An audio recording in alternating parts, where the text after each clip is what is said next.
Você já notou como algumas pessoas vivem na plenitude, enquanto outras, com o mesmo salário, a mesma cidade, a mesma Bíblia na estante, vivem afogadas em dívidas, angústia e a sensação constante de que o dinheiro nunca é suficiente?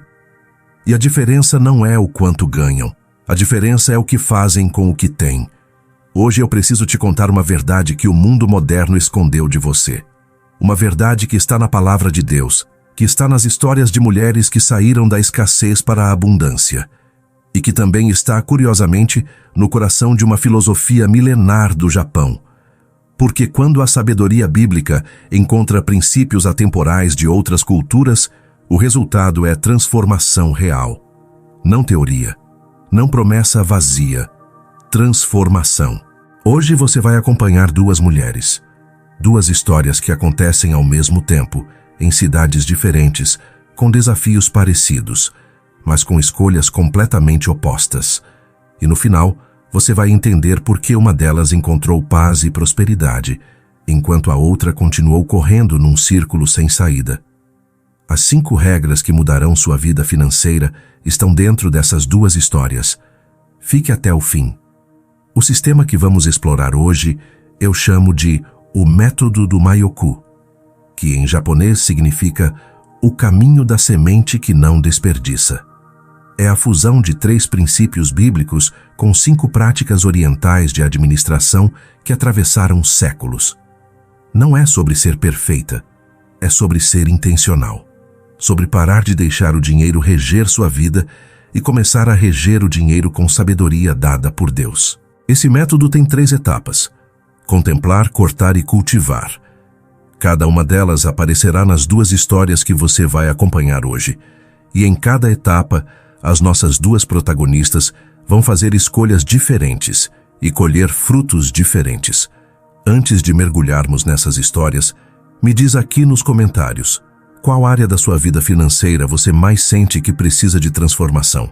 As dívidas, o hábito de gastar impulsivamente, a sensação de que nunca sobra nada? Deixa o seu like nesse vídeo. Ele me diz que esse conteúdo chegou até você de verdade. E se você ainda não se inscreveu no canal, esse é o momento. Não é só um botão, é você dizendo que quer continuar recebendo mensagens que fazem diferença de verdade. A gente está construindo uma comunidade linda aqui, e a nossa meta é chegar em 100.000 mulheres reunidas em torno dessa fé. Clica em inscrever e ativa o sininho. Cada inscrição é uma história que pode ser transformada. Conheça Marta. 52 anos, cabelos grisalhos que ela sempre cobre com tintura, porque cabelo branco envelhece, moradora de um bairro simples de Campinas.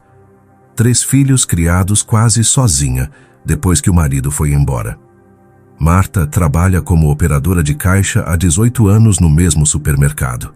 Ela sabe o preço de cada produto daquele estabelecimento de cor. Mas não sabe, nunca soube, o preço das suas próprias escolhas financeiras. E conheça Vera. 54 anos, vizinha de Marta por quase uma década antes de se mudar para o interior de Minas. Vera perdeu o emprego de secretária durante a pandemia, ficou com quase nada e ainda assim, 3 anos depois, tem uma pequena pousada que sustenta a família inteira e uma reserva de emergência que ela nunca imaginou que teria. Vera e Marta começaram do mesmo lugar. O que a separa não é sorte. É um conjunto de 5 regras que Vera aprendeu com Dona Lourdes e que Marta até hoje se recusa a ouvir. Era uma quarta-feira de fevereiro, quando Vera bateu na porta de Dona Lourdes pela primeira vez. Dona Lourdes tinha 81 anos, filha de agricultores japoneses que vieram para o Brasil nos anos 40. Ela morava numa casinha simples, jardim cheio de ervas, Bíblia sempre aberta na mesa da cozinha. A fama dela no bairro era de sábia. Não a sábia dos títulos, mas a sábia das escolhas certas na hora errada. Dona Lourdes, eu perdi tudo, Vera disse sentando à mesa. Não sei mais o que fazer. Oro, peço a Deus, mas nada muda. A velha senhora serviu chá sem pressa e respondeu: Filha, Deus não está te ignorando, mas Ele também não vai dar semente a quem não sabe o que fazer com a terra. Você está pronta para aprender a cuidar da terra? Vera disse que sim. E Dona Lourdes abriu a Bíblia em Lucas 16:10. Quem é fiel no pouco também será fiel no muito, e quem é injusto no pouco também será injusto no muito. E começou a explicar o método do Myoku, as 5 regras que sua própria mãe trouxe do Japão, misturadas com o que a palavra de Deus confirmava em cada página. Enquanto isso, naquele mesmo mês, Marta recebia uma ligação da sua filha mais velha, sugerindo que ela procurasse a tal Dona Lourdes. Mãe, a senhora da esquina ajudou a Vera muito. Você devia ir lá conversar. Marta deu uma risada curta. Eu não preciso de conselho de velhinha. Eu preciso de dinheiro. São coisas diferentes. E desligou o telefone. Regra 1. Kakeibo. O livro da consciência. A primeira etapa do método do Myoku é contemplar. E a primeira regra japonesa que Dona Lourdes ensinou a Vera foi o Kakeibo. Em japonês, a palavra significa livro de contas doméstico. Mas Dona Lourdes explicou que não é só uma planilha, é um ritual de consciência. Todo domingo à noite, antes de dormir, você senta com um caderno e faz 4 perguntas, disse a velha senhora. Quanto eu tenho? Quanto vou gastar? Quanto quero economizar? E como posso melhorar? Vera começou naquela semana. No primeiro domingo, ficou olhando para os números com lágrimas nos olhos.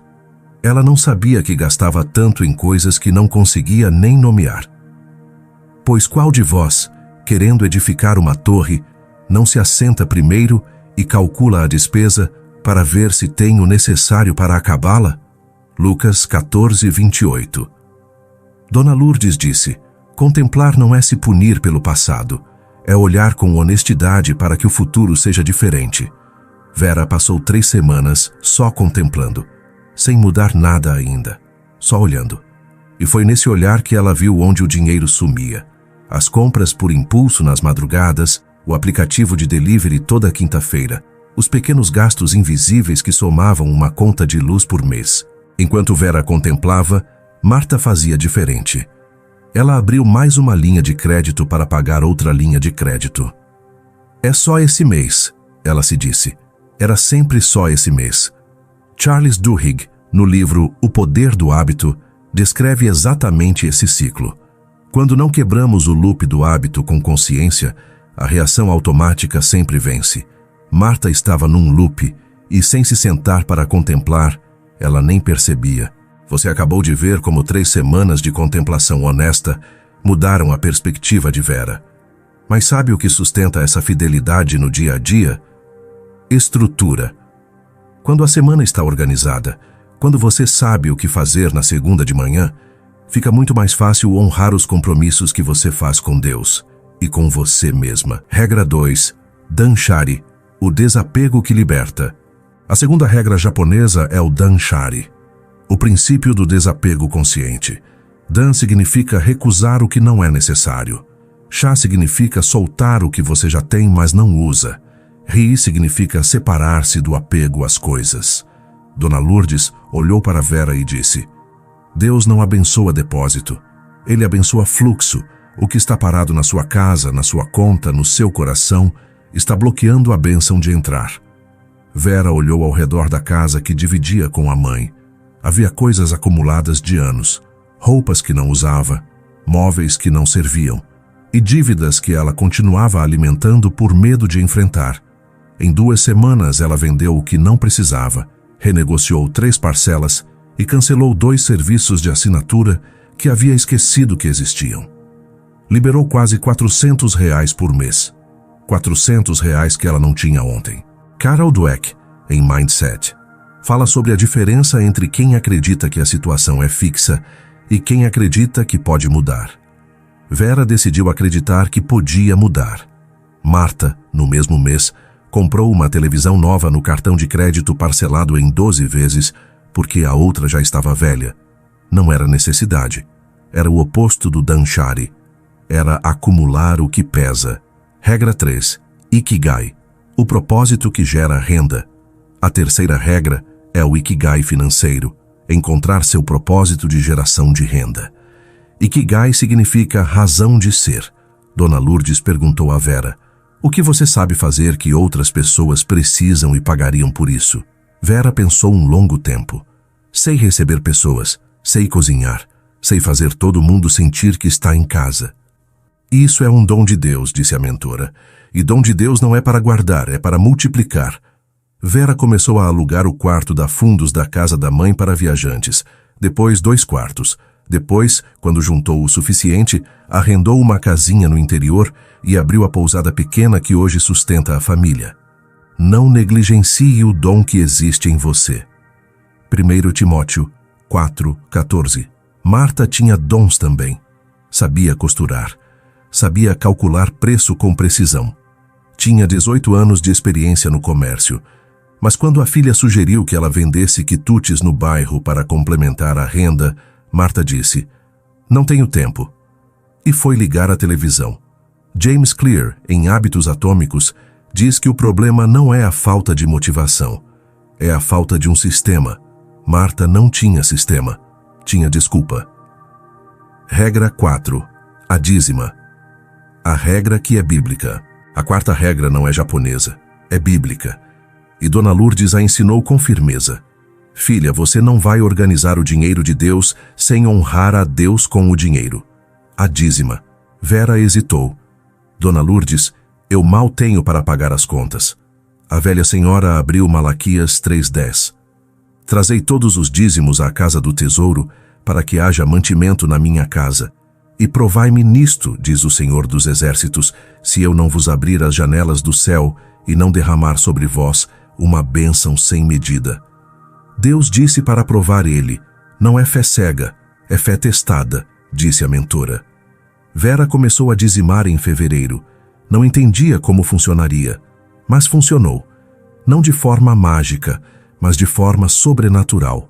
Abriram-se oportunidades que ela não havia enxergado antes. Uma vizinha que precisava de hospedagem, um marido de amiga que reformou o quarto em troca de favor. Portas que pareciam fechadas começaram a ceder. Marta, quando o assunto era dízimo, tinha uma resposta pronta. Deus entende minha situação. Quando eu tiver mais, eu dou mais. Mas o mais nunca chegava, porque a ordem bíblica é outra. Você honra primeiro e o muito vem depois. Wallace Wattles, em A Ciência de Ficar Rico, escreve que a prosperidade começa na mentalidade de abundância. E a mentalidade de abundância começa no ato de dar antes de ter certeza do retorno. Regra 5, MA, o descanso sagrado. A 5ª e última regra é o Ma. Em japonês, o espaço sagrado entre os momentos. É o silêncio intencional, o descanso que não é preguiça, mas é reverência. Dona Lourdes explicou a Vera. Você pode aprender todas as regras, praticar todas as disciplinas, e ainda assim quebrar tudo se não aprender a descansar em Deus. Não andeis ansiosos por coisa alguma. Antes em tudo as vossas petições sejam conhecidas diante de Deus pela oração e súplica, com ação de graças. E a paz de Deus, que excede todo o entendimento, guardará os vossos corações e os vossos pensamentos em Cristo Jesus. Filipenses 4:6-7. Vera aprendeu a separar o sábado, não para trabalhar na pousada, não para olhar as planilhas, para estar com Deus, para orar sem pedir, para agradecer sem listar necessidades. A ciência confirma. Estudos sobre cortisol, o hormônio do estresse, mostram que práticas regulares de descanso intencional reduzem a ansiedade e melhoram a tomada de decisões financeiras.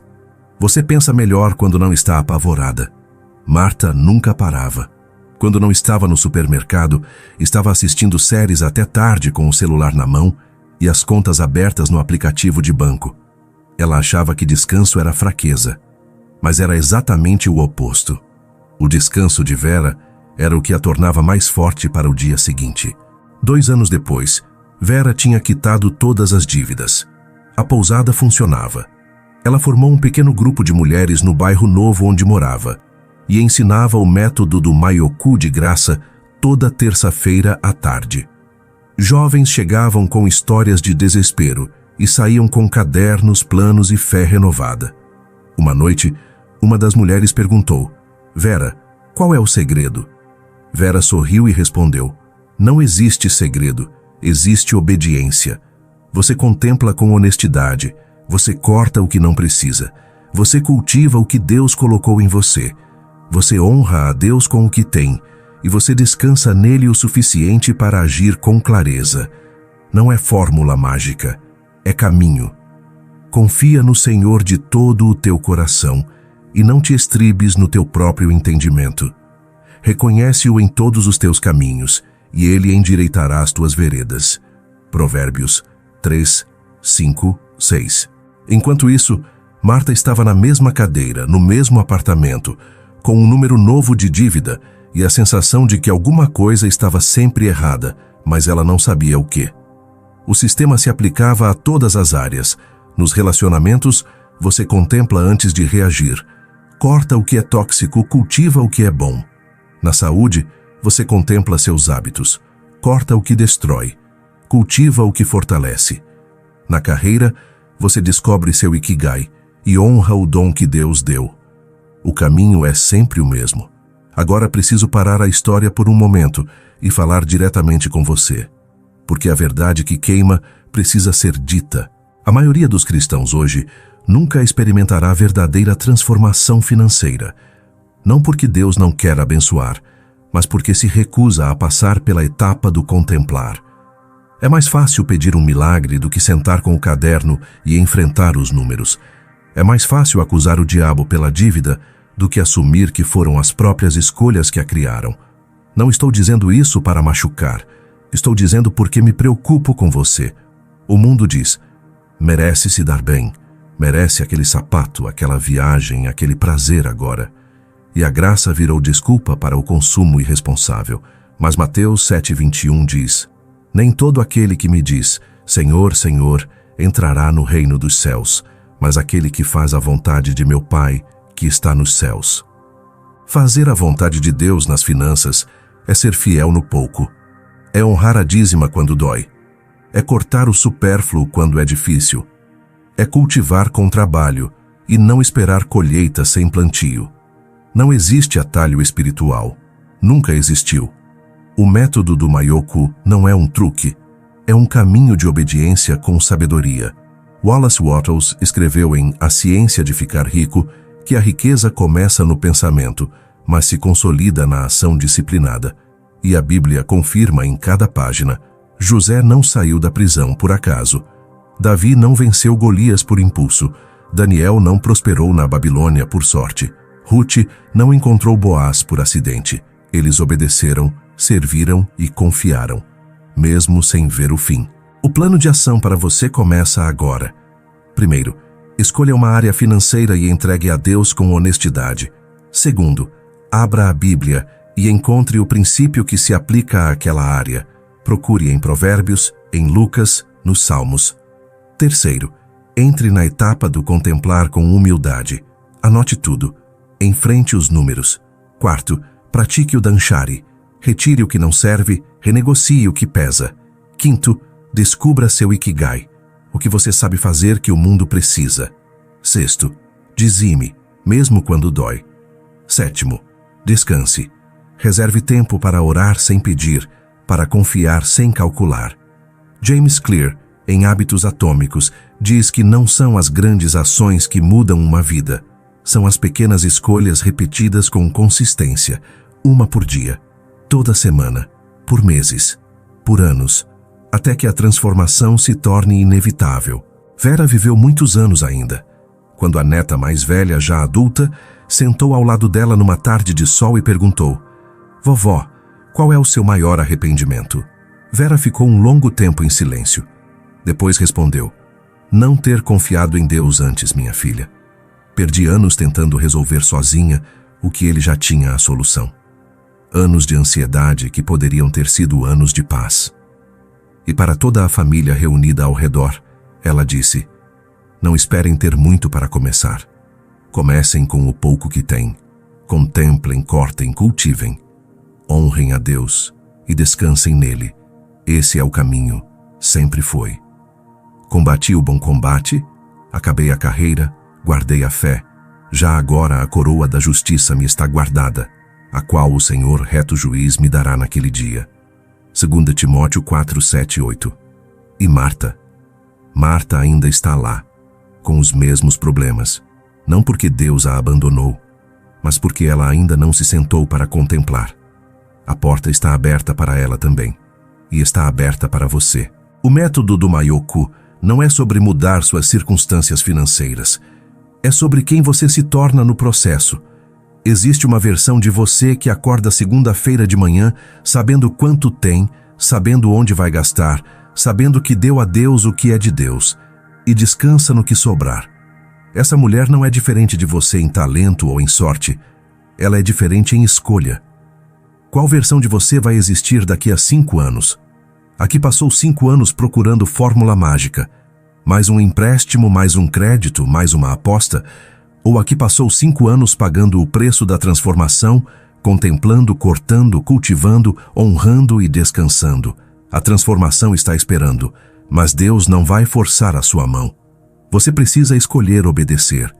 Jeremias 6,16 diz: Assim diz o Senhor, parai nos caminhos e vede, e perguntai pelos caminhos antigos, qual é o bom caminho, e andai por ele, e achareis descanso para as vossas almas. Mulheres que usam me contam que foi a primeira vez em anos que sentiram que a vida estava sob controle. Não o controle ansioso, mas aquele controle sereno de quem sabe o que Deus quer dela nessa semana. Vai lá. Um passo pequeno hoje pode mudar muito a sua história. Ativa as notificações para não perder os próximos vídeos. E me responde aqui nos comentários, qual das 5 regras, Kakeibo, Danshari, Ikigai, dízima ou má, você vai começar a praticar essa semana? Quero saber. Para quem chegou até aqui, você é uma das poucas verdadeiramente dispostas a mudar. Obrigada por confiar o seu tempo a esse espaço. Antes de eu ir, deixa eu te pedir uma coisa do coração. Se esse vídeo tocou em algo dentro de você, se inscreve no canal. Um clique seu hoje pode ser o que falta. Venha fazer parte dessa jornada. Agora vai e comece. Entre na etapa do contemplar e daqui a anos você não vai acreditar que era a mesma pessoa. Que Deus abençoe a sua jornada. Até o próximo vídeo.